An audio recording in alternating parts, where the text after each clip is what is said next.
nos últimos anos a Fórmula 1 ganhou uma protagonista inesperada fora das pistas e que nem existe na Fórmula 1, na verdade.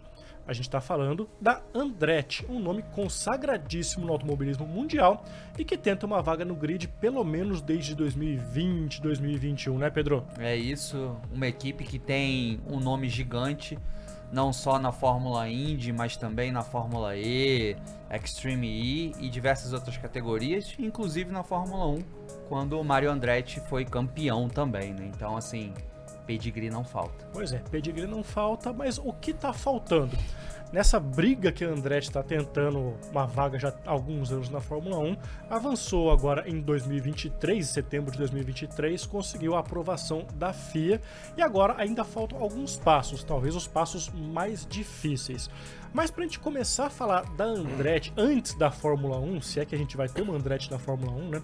A gente convidou aqui o Fred Sabino, editor executivo de Fórmula 1 no Grupo Bandeirantes de Comunicação, para contar um pouco da história da Andretti, da família Andretti no automobilismo. Tudo bom, Fred? Tudo bem, Manuel, tudo bem, Pedro, para você que está ligado no Resenha. Realmente o Andretti tem uma história muito grande, né?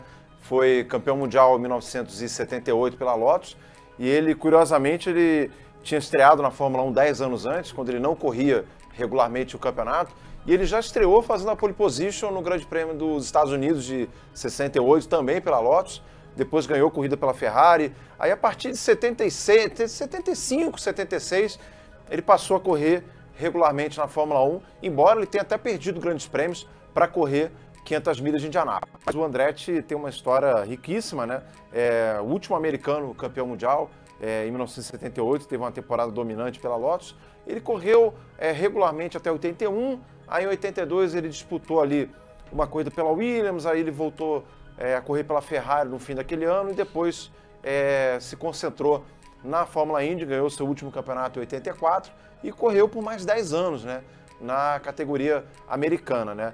E você falou dessa questão da história dos Andretti, né? Em 93, o Michael Andretti, que hoje é o dono da equipe Andretti, correu pela McLaren na Fórmula 1, só que ele durou pouco tempo, durou apenas 12 corridas, né? Acabou sendo demitido da equipe McLaren pelo Ron Dennis, né?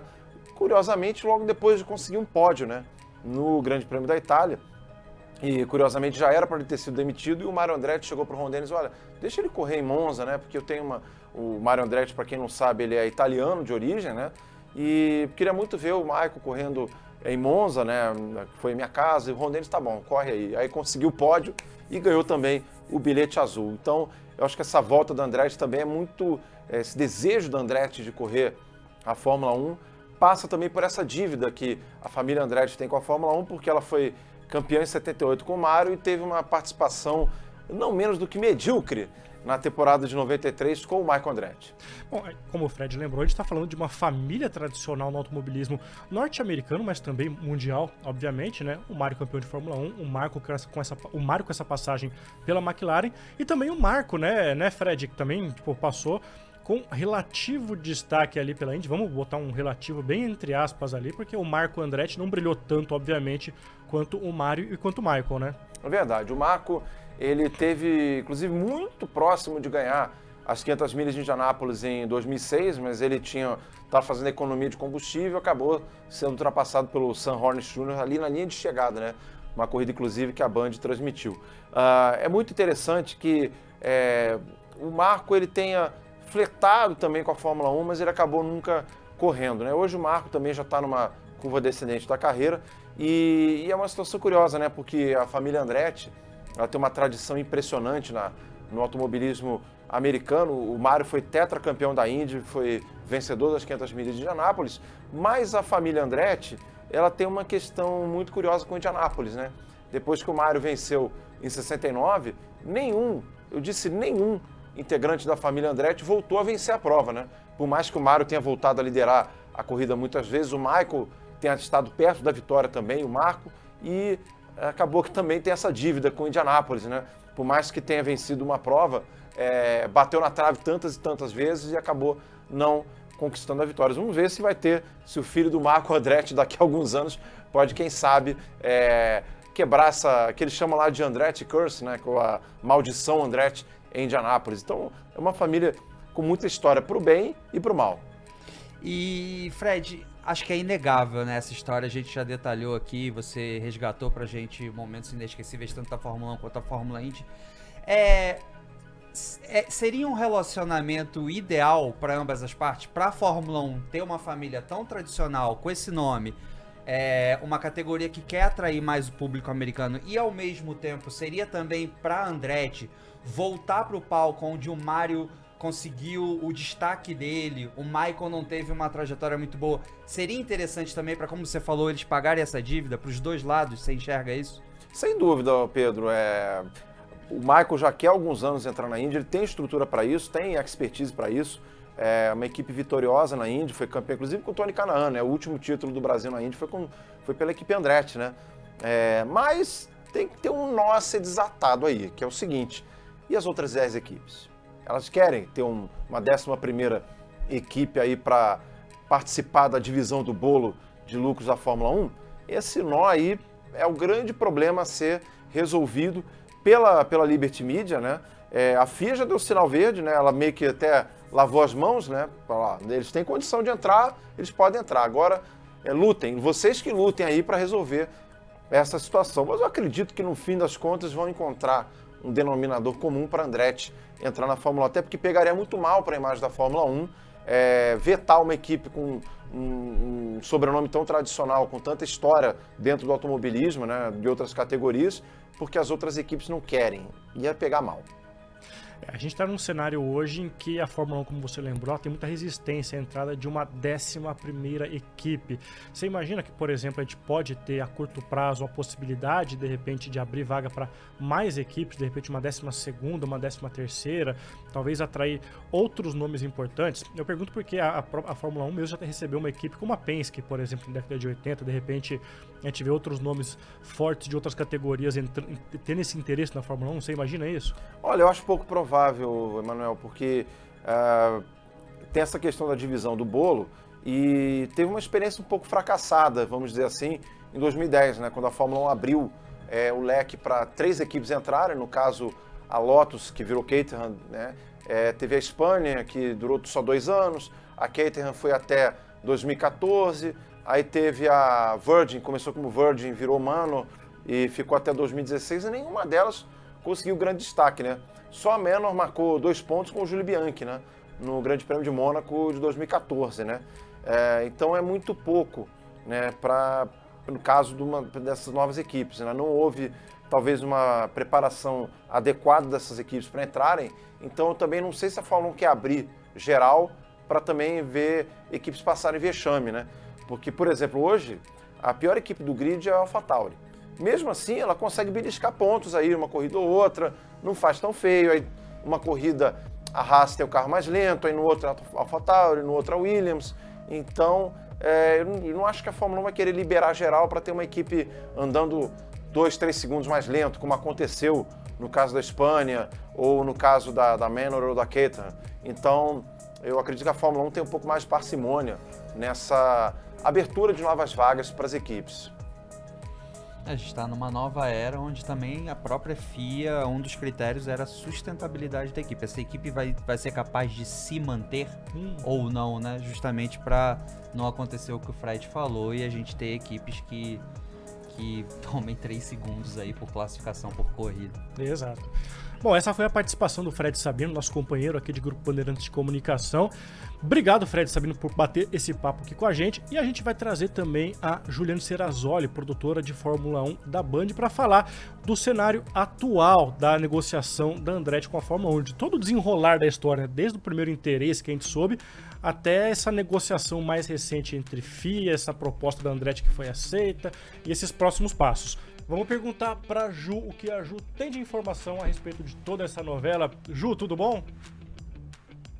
Olá, tudo bem? Finalmente eu estou resenhando aí com vocês, né? Um grande prazer. Mas, bom, essa é uma história complicada, né?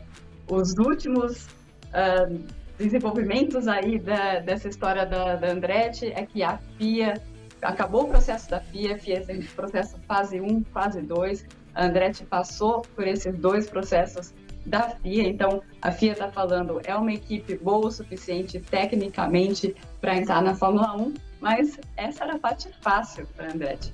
A parte difícil para Andretti é convencer a Fórmula 1, quando eu falo da Fórmula 1, é a Liberty Media, que detém os direitos comerciais da Fórmula 1, e as equipes, de que eles também são bons do ponto de vista comercial. Eles vão fazer o bolo da Fórmula 1 crescer. E esse é o grande obstáculo aí para Andretti nos próximos meses. E é uma história que começou lá atrás, né? Na verdade, Andretti, eles tentaram todos os caminhos possíveis, bateram na porta de todo mundo, tentando ver se alguém queria vender a equipe, ouviu não, e por isso que eles estão tentando esse caminho, que é o mais difícil para entrar na Fórmula 1 como uma 11ª equipe. Ô Ju, quando a gente fala que esse processo agora da sabatina da Liberty é a mais difícil, existe alguma resistência por parte da Liberty em si, ou tudo não passa de uma pressão das equipes que não querem dividir a fatia daquele bolo generoso com mais uma equipe? Tem um pouco dos dois aí, né? A Andretti precisa provar que eles vão fazer esse bolo crescer. O que acontece é que a Fórmula 1 está no momento em que eles não precisam de uma 11ª equipe. As coisas estão muito bem do jeito que elas estão. Mas também tem muito da pressão das equipes, porque a gente sabe, né, que a Fórmula 1 ela é regida por um contrato que se chama o Pacto da Concórdia. Ele é renovado de tempos em tempos. E o último Pacto da Concórdia foi firmado lá em 2019 e 2020. Isso é antes Drive to Survive, é antes da Fórmula 1 ter esse boom e também é antes do teto orçamentário começar a entrar em vigor. O teto orçamentário ele ajuda na valorização das equipes porque ele controla os gastos. Então, tinha aquela máxima antes na Fórmula 1 de que para você sair milionário da Fórmula 1, basta você entrar bilionário. Porque você vai só gastando dinheiro e você não consegue fazer dinheiro com a Fórmula 1, você consegue fazer títulos se você for muito bom. Isso mudou um pouco com o teto orçamentário, porque os gastos estão sob controle, então isso faz com que as equipes consigam fazer dinheiro com a Fórmula 1 e isso vai fazendo com que o valor das equipes vá aumentando. Isso também interessa para a Liberty ter franquias aí, entre aspas, que são valorizadas dentro da Fórmula 1. Então, um exemplo muito claro é a Williams. A Williams foi vendida em 2020. Foi vendida por menos de 200 milhões de dólares. Aí você chega em 2023 e a Alpine vende 1/4 da equipe pela mesma quantia, por, na verdade, 200 milhões de dólares. Então isso só mostra como, desde que o Pacto da Concórdia foi fechado em 2020, até agora, a valorização das equipes é muito grande. Então, também interessa a Liberty manter isso num patamar bastante alto, e, é claro, interessa muito mais as equipes também. Ô Ju, a gente sabe bastante dessa resistência, principalmente econômica, por parte das equipes, da entrada de uma 11ª equipe.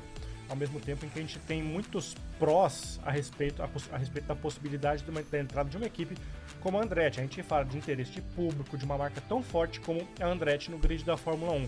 Entre as equipes, mesmo com tanta rejeição, esses argumentos a favor da Andretti, eles encontram ressonância? As equipes discutem esses lados positivos da possível entrada da Andretti? Eles deveriam, né, gente? Imagina uma equipe como a Andretti, que ela tem presença em várias categorias no mundo. A equipe, com certeza, tecnicamente, vai chegar muito preparada na Fórmula 1. E ela chega com o apoio da General Motors, simplesmente isso. Se a Andretti não for boa o suficiente para entrar na Fórmula 1, ninguém é. Simplesmente é impossível que eles não estejam enxergando isso. Mas é muito essa questão que eu estava falando da valorização atual das equipes da Fórmula 1. É o pior momento para a Andretti tentar entrar na Fórmula 1 por conta disso. E também por conta disso, o que as equipes vão tentar fazer? Eles estão negociando o Pacto da Concórdia a partir de 2026, né? O atual acaba em 2025. O que eles querem? Eles querem pegar a taxa que eles chegaram no acordo em 2020, que se uma equipe entrasse, precisaria pagar 200 milhões de dólares, que eles chamam de taxa de diluição, diluição do valor que cada um vai receber quando vai dividir o bolo. Então, esse valor de 200 milhões de dólares seria dividido entre as 10 equipes para ter essa diluição.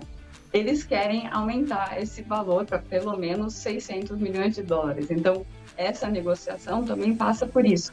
Eles tentando aumentar essa taxa mínima aí para entrar, dando tempo para a Andretti ter que pagar essa taxa. Então, também tem uma questão de timing aí para a candidatura da Andretti. Ju, você não acha que ficaria nesse momento, talvez, não sei se contraditório para a Fórmula 1 rejeitar a aplicação da Andretti num momento que a gente vive de uma certa americanização da Fórmula 1? A dona da Fórmula 1 é americana, temos 3 corridas nos Estados Unidos e é como você falou, a Andretti não é só uma equipe de corrida, é uma empresa que respira. A gente está no Extreme, eles estão no Extreme, na Indy, na Fórmula E. Então você não acha que seria contraditório da Fórmula 1 reprovar? Será que existe uma pressão em cima da Liberty de tentar aprovar a Andretti para ela entrar e fazer parte da Fórmula 1? Com certeza, né? Seria muito o que as equipes podem dizer para rejeitar uma inscrição como a da Andretti. Essa que é a grande pergunta aí. Ok, vai dividir entre mais equipes, mas parece ser um pensamento pequeno, pensando no que pode ser ganho lá na frente, né? Realmente, eles estão apostando muito nessa questão do mercado americano. O mercado americano de Fórmula 1 ainda é irrisório, muito irrisório para ter 3 corridas, e talvez é uma coisa que a gente vai ver nos próximos anos a Liberty sofrendo em relação a isso. Mas quando você tem a própria Liberty, eles são os promotores do GP de Las Vegas. É uma coisa que não existe nenhum paralelo em todo o campeonato. Eles estão correndo o risco desse GP não dar lucro. E eles vão ser os promotores, pelo menos pelos primeiros 3 anos. Então, a Liberty, ao mesmo tempo, fazendo essa aposta tão grande no mercado americano e rejeitando a Andretti para atender aos anseios das equipes e pensando em outras coisas lá na frente aí para o crescimento da categoria, é uma coisa que a conta não bate. Então, vamos ver o que vai acontecer, mas como eu disse, se a Andretti não for aceita, ninguém pode ser. Só lembrando também, a Andretti já se mostrou disposta, inclusive, a ter equipes na Fórmula 2 e na Fórmula 3, justamente para participar de maneira mais intensa dessa pirâmide da Fórmula 1, né, Pedro? E eu gostei, o insight que a Ju trouxe sobre o GP do Las Vegas foi bem interessante, e é esse dilema que a Fórmula 1 vive de tentar agradar todo mundo, mas ao mesmo tempo, se ela não seguir a filosofia dela de expandir nos Estados Unidos, e se ela não usar a Andretti para isso, eu não sei mais o que ela pode fazer, né? A gente estava olhando, Ju, aqui fora, eu falei assim, fiquei curioso, vamos fazer a pesquisa. Qual foi o máximo de equipes que já teve na Fórmula 1? E a gente viu, né, óbvio, era uma época que o pessoal tinha que se classificar, mas em 89 a gente chegou a ter 20 equipes, que hoje é o que a gente tem de pilotos. Então, assim, às vezes eu fico me perguntando se a Fórmula 1 também não pensa. Óbvio, todo mundo quer ganhar dinheiro, as equipes são empresas, elas precisam ter lucro, mas e o público? Porque pra gente é bacana você ter 12 equipes, ter 24 pilotos, aqueles Q3 em Monza, com todo mundo saindo, estratégia, jogando, talvez mais chance de safety car. Será que a Fórmula 1 não pensa nisso também, que é bom pro público ter mais uma equipe e as equipes na hora de relevar essa inscrição, avaliar isso tudo? Esse é um ponto interessante, porque tem uma das questões para a Andretti ser ou não aceita, se tem espaço para ela no paddock. Tá lembrando de uma época em que as equipes eram muito menores, então cabia, mesmo em Zandvoort ou em Mônaco, que são 2 GPs que são bastante problemáticos, cabia várias equipes, agora não cabe mais, né? E realmente é uma questão de espaço. Em Zandvoort, as equipes da Fórmula 1 hoje em dia, que elas são muito maiores, elas ocupam todos os boxes, não tem mais nada para ser feito lá. Então, tem essa questão também, que a Fórmula 1, ela cresceu demais para ter tantas equipes, mas eu não acredito que o torcedor quer ou deixa de querer, é o que a Fórmula 1 pensa não na hora de fazer negócio. Eles olham muito mais os números. É interessante essa questão geográfica, né? Eu não tinha parado pra pensar nisso. Realmente, hoje são no mínimo 2 boxes. Sim. E eles ocupam tudo. Tanto que as categorias de base precisam ir ali pro cantinho, né? E Zandvoort, se não me engano, passa por reforma pro ano que vem, justamente por isso, né? Tipo assim, precisa de boxes maiores, mais boxes para conseguir acomodar todo mundo. Ju, aproveitando, voltando ainda a falar da Andretti, desde 2021 que se fala da possível entrada da equipe na Fórmula 1 e já se falou de uma possível compra da Sauber, já se especulou uma parceria com a Haas, já se falou de comprar o Williams, já se falou de AlphaTauri, já se falou de repente até Alpine nessa compra recente. Com essa candidatura aceita pela FIA e agora que vai ser deliberada pela Liberty, pelas equipes da Fórmula 1, essa possibilidade da Andretti adquirir uma equipe está totalmente descartada? No momento, sim. Eles bateram em todas as cotas possíveis e imagináveis. A questão é muito o timing, né? O momento em que eles estavam batendo na porta de todo mundo, começou em 2020, no final de 2020, depois de 2021, era um momento em que a Fórmula 1 estava... o preço das equipes da Fórmula 1 estava aumentando muito. E todo mundo falou, não, esse não é o momento de vender. Quando eles chegaram na Sauber, sim, acabou sendo uma negociação um pouco mais longa, mas aí eles tinham alguns termos, por exemplo, comprar a vaga da Sauber, mas fechar a fábrica totalmente, pegar todo o controle, levar tudo para os Estados Unidos, e isso eram fatores que não foram aceitos pelos donos da Sauber. A Sauber é suíça, mas os donos são suecos. E aí foi aí que o negócio não foi para frente. Eles poderiam ter conseguido essa vaga aí da Sauber se eles tivessem entrado com um tipo de negociação um pouco diferente, ouvindo mais o que os suecos estavam propondo. Então, eu acho que eles queimaram essa ponte aí.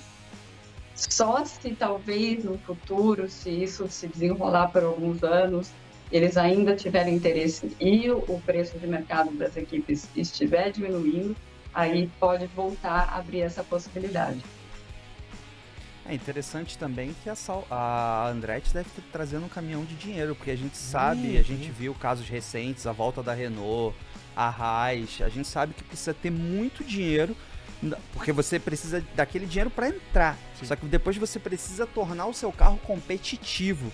E tudo que circula uma operação de um time de Fórmula 1 mesmo com teto de gastos, né? Então, assim, já prova que a Andretti provavelmente é muito bem sucedida e traz muito dinheiro para isso, porque senão nem a FIA nem passaria ali daquele ponto. Nem se proporia a apostar numa possibilidade.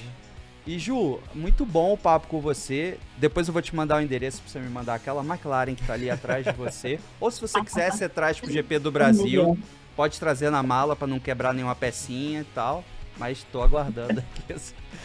Coisa linda aquilo ali atrás. Sabe que eu tenho duas. Eu montei duas dessas McLaren aqui. Vamos ver, a gente pode fazer um negócio. Opa, já ficou interessante. Só pra esnobar ainda mais. Ela tem duas e você não tem a sua. Porque é uma do Norris e uma do Richard. Beleza, Ju, valeu demais pelo papo, viu? Valeu, foi um prazer, gente.